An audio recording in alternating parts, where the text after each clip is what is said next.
Huh? Oh, she left. What? Nah. Man, you guys are warriors. Just hang here. Where's everybody else at? They're gone? Gotcha. Huh? All right. Well, number one, I want to start off by just saying that this win here today, for the amount of guys that stepped in throughout the week, today with some of the injuries that we had, it just goes to show the type of culture that we have. It's as simple as that. There was no concern in regards to, okay, now what? No, it's the next guy up. And that was a really good football team that we just played. And to come here and battle through that and win the way we did, for me as a head coach, I'm just super proud. I think that our guys deserve a lot of credit. Our coaches preparing guys. And that's a huge part of this too. I don't want that to go without notice. But I mean, I could sit here and go down the list of the type of players, and then you talk about a guy like Chase, for him to come in and not blink at all. We're in a good place right now. Matt, what can you tell us about Mitch? Kind of what's going on with him? Yeah, so again, I haven't found out a whole lot other than it's his shoulder. So we'll, I'll know more here probably the next day or two, hopefully day, but we'll see how all that goes. But it's unfortunate. Was it dislocated? I don't know any info on all that. How much did the game plan change with Chase, if it did at all? No, we just keep rolling. Zero changed, nothing. And that's the beauty of having a guy like Chase. I mean, this Chase and I, we go way back, and he's like a coach out there, and so he understands. Mitch got hurt. There was zero look. I mean, he was ready. He prepares himself every single day, and it's never different. It's always the same for when this happens, to help his team out. And so we're very, very lucky to have Chase as our backup quarterback. Matt, you're just constantly optimistic. Mm-hmm. So I would imagine that a day when everything seems to be going wrong and you win, is this one of your favorite games you've coached here? It's I was just asked that earlier. It's definitely for sure top 3, top 4 for me. We just number one, it's a division game at home against a really good football team. That's number one. Here we are 4 games into the season, and you start out 0-1, and there's a little bit of, what's going on. And our guys, though, they just stick together. Everyone cares about each other in this at Halas Hall. We all care about one another. And, when you have that between coaches and players that trust each other, you get games like this.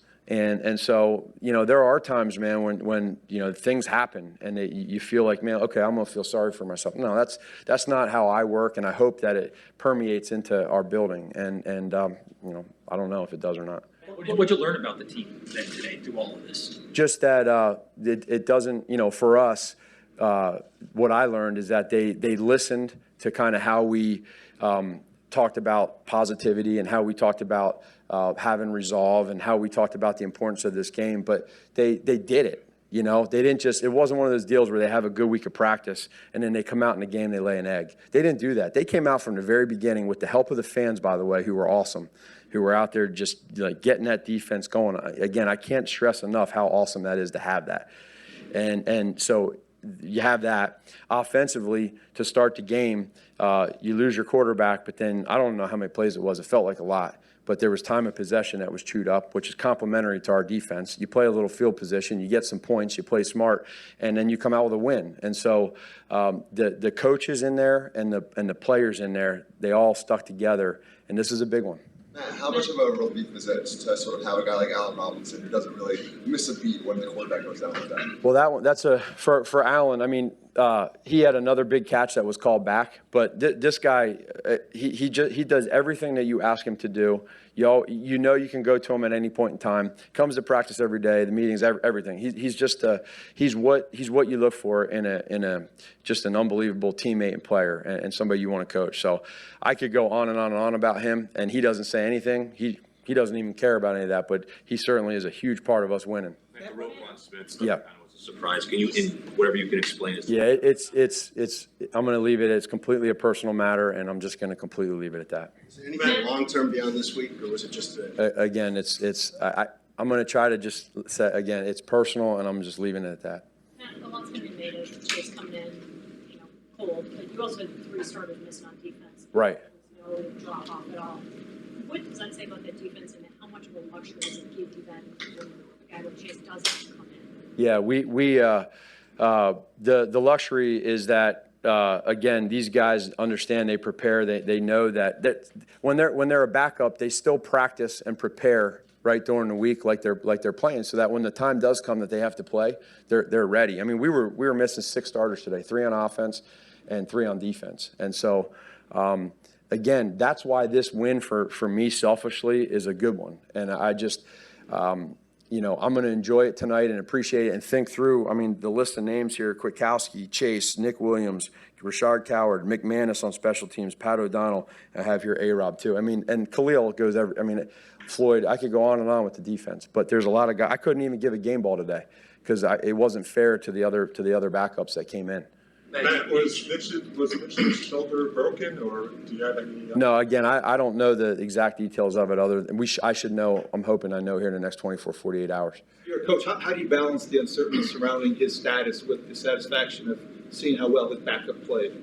Yeah, I mean, that's why Chase is here. It's exactly why he's here. So we'll prepare for both guys, and we'll know. I'll know more. I mean, again, our game plan is not going to change a whole lot. If Chase is the guy, we're going to do things that Chase does well. We're going to try to do that. If it's Mitch, then we'll continue to keep doing things with him. So I'll never get to a point where I'm frozen because I don't know what to do. We'll just keep growing. We're still not anywhere close to where we want to be offensively, but the arrow's still up. We're getting slowly better, and I'm confident in our guys that we just keep growing in this thing. So did you make of the rhythm today and the way Chase operated? Yeah, I thought the rhythm was really good in the first half. The second half, we had several 3 and outs, and then the fourth quarter was more again of that. This was that game where I'm okay, run, chew up time, play field position. So the fourth quarter to me is you can't, do what you want with that. But the third quarter, I thought we could have been a little bit better in the third quarter, coming out and getting longer drives. We didn't really do that. But I was really happy and pleased with the first half on how we got started.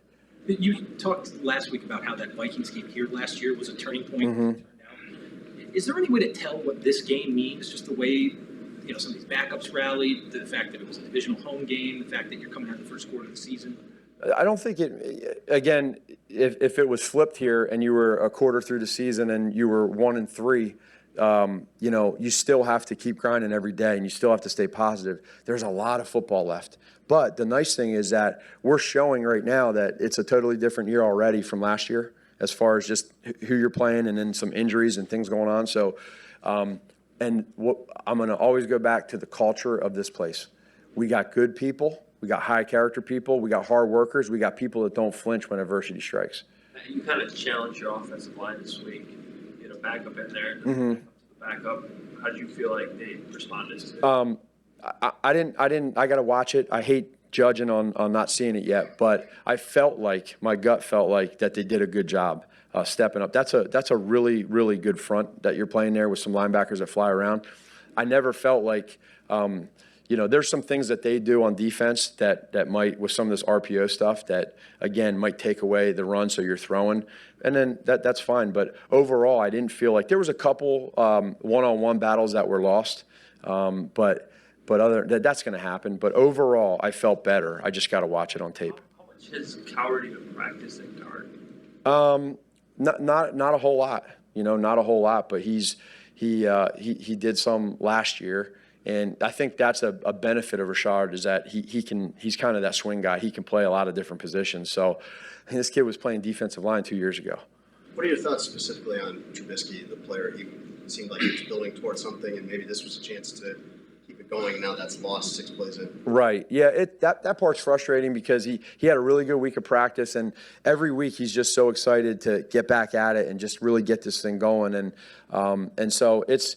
It happens early on, and now here he is. He's out, but he's able to. He's out of the game, and now he knows that we got to just see where it's at. And I want the kid to do really well. And how many plays was it? 6. So I'm sure that part's frustrating, but again, he's in there and very supportive of the guys, and we'll just have to see exactly where it's at. Back out there pretty quick. How was he on the sideline? He was good. I didn't see him a whole lot in the second half, but I saw him in there smiling around in the locker room and clubbed up, so that's always a good thing. You don't have any indication that it would be a season-ending injury? I don't. Again, I don't have, I'll find out. I don't think so, but I'll find out here. I'm excited. I'm anxious to find out too, as far as what's going on for next week. Man, how confident were you in going to Eddie consistently today's game? Yeah, which Eddie? Because we have like 17 Eddies on this team. Panera? Yeah. No, I'm totally confident. I mean, I didn't think it made sense at the end of the game there to kick a field goal and have a potential of anything getting blocked, and so we just ran it on 4th down. But he's in a good place now. The kid's battling through his knee right now, and he's there's no excuse. He's making what was he 3 for 3 today and an extra point. So let's just keep that thing going. It's a good story. We want to keep that good story rolling. Matt, you guys are playing next man up on the defensive line. Had the league's leading rusher today. Held him in check all game long. What can you say about that group and the ability to get guys into those positions? Yeah, they fought. I mean, anytime you take a team that averages 193 yards in rush yards per game, and you have 40 or 50 yards rushing, and you hold that running back who's a really good running back to that minimal amount of yards, you're doing something right. And those guys, they stepped up. They wanted it. It was a challenge to them. And then again, our coaches put those guys in great position. So these are the fun ones. They all deserve credit. Thanks, guys. Good? All right.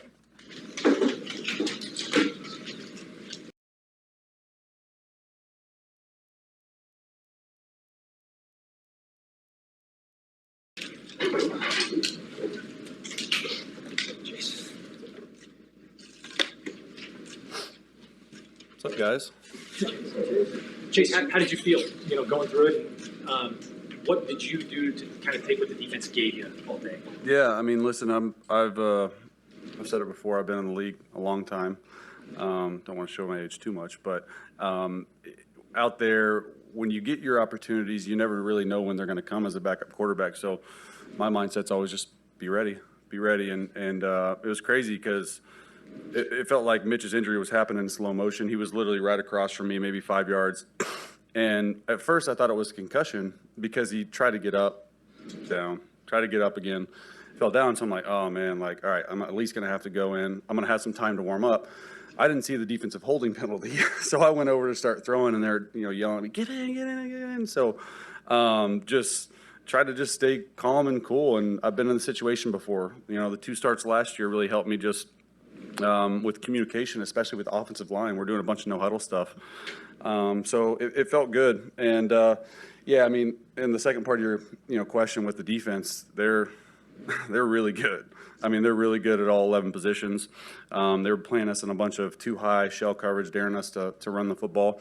And we didn't get away from it. We didn't do exactly what we wanted in the run game, but you got to pick and choose when to take your shots against that defense. I think we were 31% on 3rd down. Really should have been 43%. I missed 2 easy throws on 3rd and 2. The sprint out to the left, Anthony Miller, and the throw to the running back, David Montgomery. So that put us at 43% against the top defense in the NFL. So it was good. There's some things we got to fix, but overall, thought it was pretty clean. Chase, you guys are always talking about preparing for this scenario when you have to come in. This ends up being like the whole game. I mean, it's essentially a start.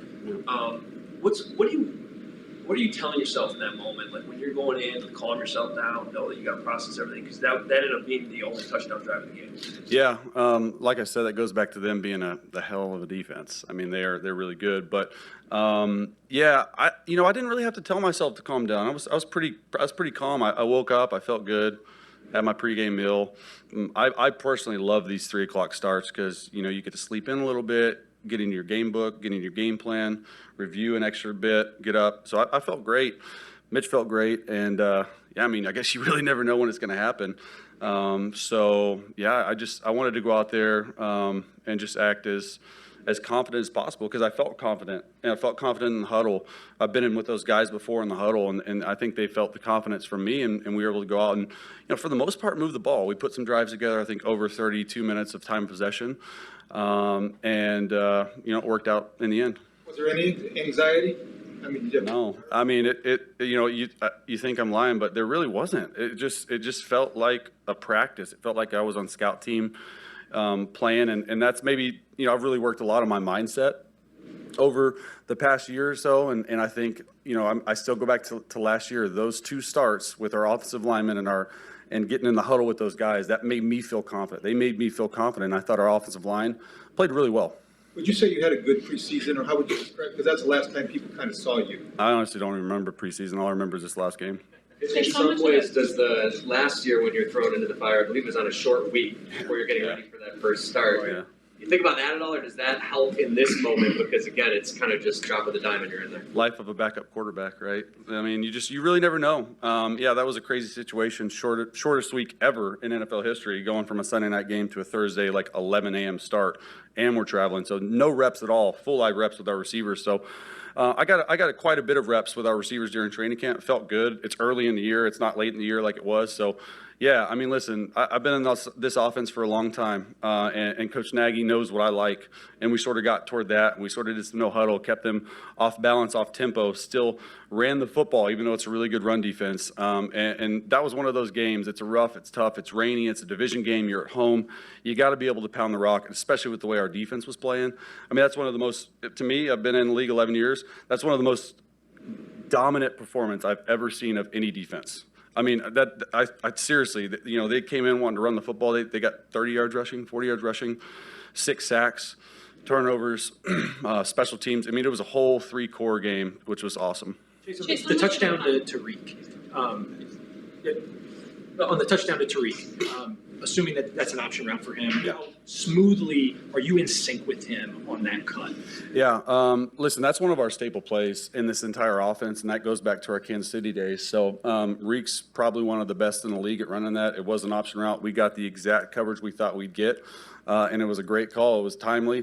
Everyone did their jobs up front, had a good pocket, and we just, you know, that's something I told myself, just play within the offense. Don't try to be Superman out there against a defense like this. Just do what you're told to do, and I felt like I saw stuff really well the whole game. Chase, how much confidence do you get from your defense? Because, you don't necessarily have the perfect defense. You've got them on the other side of it. Yeah, I was loving it. I mean, I as a scout team quarterback, so I go against our ones during the entire week. So I always tell them I'm not going to go against a better defense at all if I have to play. So they're getting me ready for this game. It was a tough week of practice against them. There wasn't a lot of completions out there, so I knew they were going to play well. But absolutely, when they're getting stuffed and we're getting sacks and we're getting sack fumbles and turnovers, it definitely gives us confidence that, hey, we're going to have a short field to work with, get a couple first downs, and we'll see what happens. Chase, what is it like for a backup when not only you play well, but you see other backups playing well the way they did today? Yeah, that's what I told everyone in there, just the resiliency of this team. You really never know when your opportunity is going to come at any position, but we had so many guys step up on such short notice. I mean, we had some Pro Bowlers out, you know. Your starting quarterback goes down. You know, one of your best D linemen goes down, Akeem Hicks, Roquan. I mean, I could just go on and on. Ted Larson in the game, you know, and Rashad was just able to come in and didn't blink. And I think that says a lot to them as players, but also says a lot about our coaching staff and how they're able to get guys ready at moment's notice. Chase, you went to Allen Robinson a bunch early. How important is within your offense is it sort of for the rhythm to get him involved early and often? Very, very good. I mean, we should have got him involved a little later. That's on me. But you know, as the game went on, it was more of a conservative plan because the way our defense was playing. But yeah, he's unbelievable. I mean, just the separation he was able to get. I mean, we had a really long one down the left sideline that, you know, I didn't watch the replay, but I was sure would have liked to have that back. But just seeing it from my view, it was an amazing route, and he's just so aggressive with the football. You can trust him. It's his football or nobody's, and so I have a lot of trust in him, and I have a lot of time on task with him too. Thanks, guys.